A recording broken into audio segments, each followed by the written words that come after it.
पहले भाग में हमने देखा कि रामचरण अपनी पत्नी सीमा और दो छोटे छोटे नन्हे बच्चों के साथ गांव छोड़कर बाहर जा रहा है।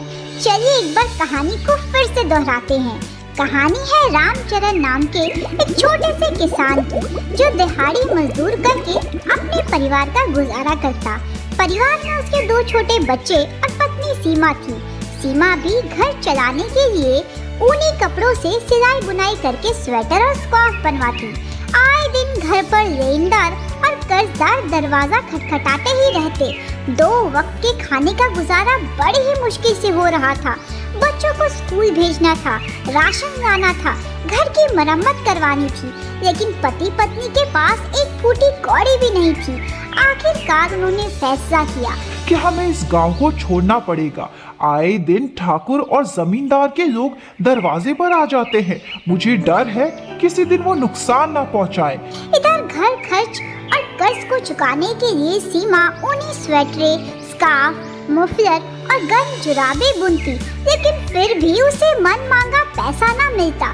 अरे हम तो इसके 10 रुपए देंगे, पर जीजी ये तो बाजार में 100 रुपए की है। तो ठीक है, हम बाजार से ही ले लेते हैं, तो उसे रहने देते हैं। नहीं नहीं जीजी, आप ले लीजिए, 10 रुपए में ही ले लीजिए। रामचरण को भी कोई अच्छी नौकरी मिलने को तैयार ही नहीं था।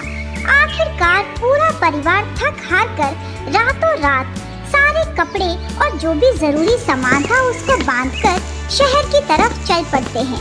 शहर में किराए पर छोटा सा मकान लेते हैं, जहां सीमा ऊन से स्वेटर और स्कार्फ मफलर बुनकर तैयार करती है और अगल बगल के पड़ोसियों को बहुत ही कम पैसों में बेच देती है। लेकिन इस बार शहर के लोग उसे खुद ही ज्यादा पैसे देने को तैयार थे। अरे वाह सीमा, तुम्हारी कढ़ाई तो बड़ी अच्छी है, मेरे लिए 4-5 स्वेटर और बुन देना। कि इसी बीच सीमा की नजर एक गरीब दुखियारी लड़की पर जाती है। बाहर कपकपाती ठंडी हवाओं का साया था। ऐसे में लड़की को बहुत ठंड लग रही थी। वह ठंड के मारे ठिठुर रही थी। अरे बेटी, तुम यहाँ क्यों घूम रही हो? क्या तुम्हारे माता पिता नहीं है? नहीं आंटी, मैं तो अनाथ हूँ और मेरे पास ढंग का स्वेटर और स्कार्फ भी नहीं है। मुझे बहुत ठंड लग रही है, क्या आप थोड़ा सा खाना दे सकती हैं मुझे? सीमा को बच्ची पर बेहद दया आ जाती है।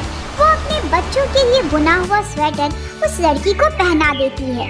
इधर जब बच्चे स्कूल से वापस आते हैं और अपनी माँ से कहते हैं, माँ क्या तुमने हमारा स्वेटर बुन दिया?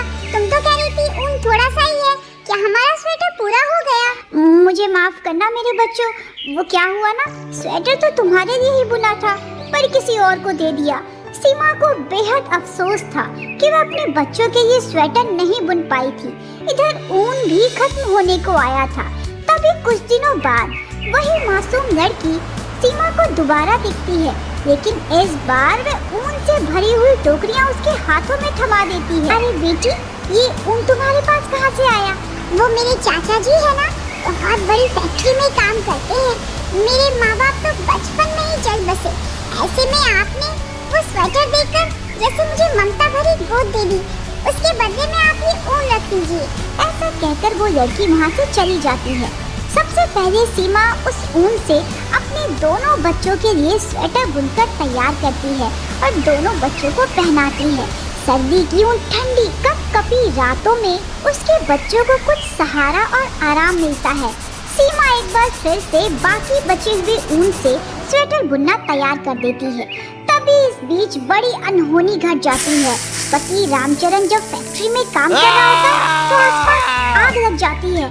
उसका हाथ पैर बुरी तरीके से झुलस जाता है। फैक्ट्री के ही कुछ लोग जैसे तैसे उठाकर उसे घर लेकर आते हैं। अब रामचरण की महंगी दवाइयों, इलाज और उसकी देखभाल की जिम्मेदारी भी सीमा के कंधों पर आ जाती है। रामचरण के हाथ पैर में बेहद चोट लगी होती है। ऐसे में वह खाट पर ही लेटा रहता है। परिवार की जिम्मेदारी अब सीमा के कंधों पर होती है। हे भगवान, ये क्या हो गया? गांव छोड़कर शहर आए कि कम से कम यहाँ 2-4 पैसों की आमदनी होगी, बच्चों को ठीक से पढ़ा लिखा पाएंगे, पर यहाँ तो कुछ भी ना हो पाया। उस लड़की के दिए हुए ऊन से सीमा स्वेटर बुनकर तैयार करती है और मन में सोचती है, बाकी का कल बनाऊंगी, बहुत थक चुकी हूँ। ऐसा सोचकर बच्चों को गोदी से लगाकर सो जाती है। अगली सुबह जब सीमा उठती है तो उसे अपनी आंखों पर विश्वास ही नहीं होता। कमरे में चारों तरफ रंग बिरंगी एक से बढ़कर एक कलाकारी, बेहतरीन डिजाइन, इतनी अच्छी कारीगरी देखकर सीमा के तो होश ही उड़ जाते हैं। हे भगवान, पूरा घर कितने बढ़िया शानदार स्वेटर से भर गया है। वह जल्दी से अपने पति के पास जाती है। आपको पता है, घर में चारों तरफ सिर्फ रंग बिरंगी स्वेटर है और कमाल की बात तो ये है, सबके रंग अलग है, कारीगरी अलग है, डिजाइन अलग है। मुझे कुछ भी समझ नहीं आ रहा। ये देखिए आप, सब तरफ सिर्फ स्वेटर ही स्वेटर। अरे हाँ सीमा, मुझे लगता है ये कोई चमत्कार है। जरा देखो तो सही, चारों तरफ से स्वेटर है।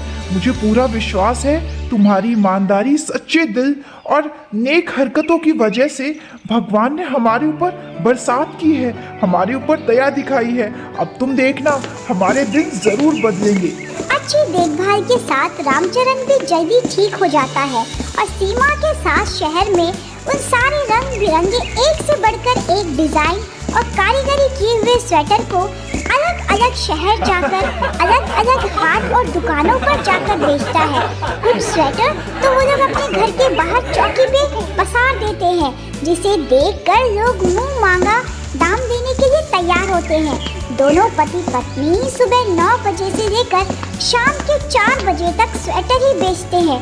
उनके स्वेटरों की कारीगरी, रंग, रूप सब कुछ इतना बढ़िया होता है कि जल्दी ही उनके पक्के और अच्छे ग्राहक बन जाते हैं, जो मुंह मांगे दाम देने के लिए तैयार होते हैं। उन्हें अपने स्वेटरों को बेचकर अच्छा मुनाफा होता है और इससे भी ज्यादा अच्छी बात ये होती है कि सीमा के घर पे कभी ऊन खत्म ही नहीं होते। एक तरफ वो एक ठेला बेचती है तो दोबारा 4 ठेलों के करीब और स्वेटर अपने आप बुनकर तैयार हो जाते हैं। रामचरण और उसकी पत्नी सीमा को बहुत ही अच्छा मुनाफा होता है। जल्द ही वे शहर में खूब ही अच्छा अपने सपनों के महल को खड़ा करते हैं। घर के अंदर जरूरत की सारी चीजें, सोफे, मेज, बढ़िया टीवी, रंग बिरंगी चादरें, फूल और फल होते हैं। यहाँ तक कि सीमा को अब घर बैठे बैठे ऑर्डर मिलने लगते हैं।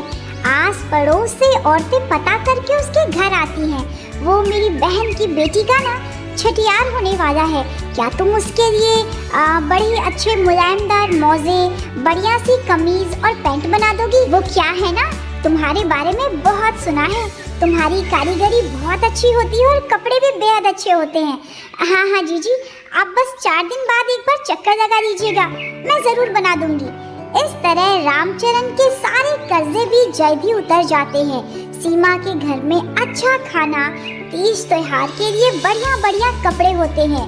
सीमा को अंदर ही अंदर पूरा विश्वास होता है कि ये सब उस लड़की की मदद करने का ही प्रताप है कि उसके दिन जागे हैं। जो बस 2-4 रुपए की कभी कभार आमदनी हो जाया करती, अब वह 200-400 और धीरे धीरे 2000 और 4000 में बदल गए। उसको पता होता है कि उसने एक बेसहारा लड़की की मदद की और भगवान ने उसकी मदद की। इस तरह जादुई ऊन से वे खूब सारे स्वेटर बुनती है। घर के हालात भी पहले से सुधरते हैं। जहाँ 2 वक्त का खाना बड़ी ही मुश्किल से जुट पाता था, अब बच्चे भरपूर खूब सारा स्वादिष्ट और मजेदार खाना खाते हैं। दूर दूर से लोग उसके स्वेटरों की कारीगरी देखकर हैरान होते हैं। लाल, पीले, नीले, गुलाबी हर डिजाइन के मुलायम और बेहतरीन स्वेटर होते हैं। रामचरण और उसकी पत्नी सीमा के पास किसी चीज की कोई कमी नहीं होती। शहर में अच्छा मकान, बच्चों का अच्छे स्कूल में एडमिशन, घर में चादर, कंबले, स्वेटर सब कुछ होता है। यहाँ तक कि जल्द ही दोनों पति पत्नी शहर में खूब बड़ा सा दुकान खरीदते हैं, जिसमें हर तरीके के कारीगरों को रखा जाता है। न सिर्फ स्वेटर और शॉल, बल्कि चादरें और बढ़िया बढ़िया कंबल, तकियों के कवर, यहाँ तक कि सूट, सलवार, पैंट, कमीजें सब कुछ मिलता है।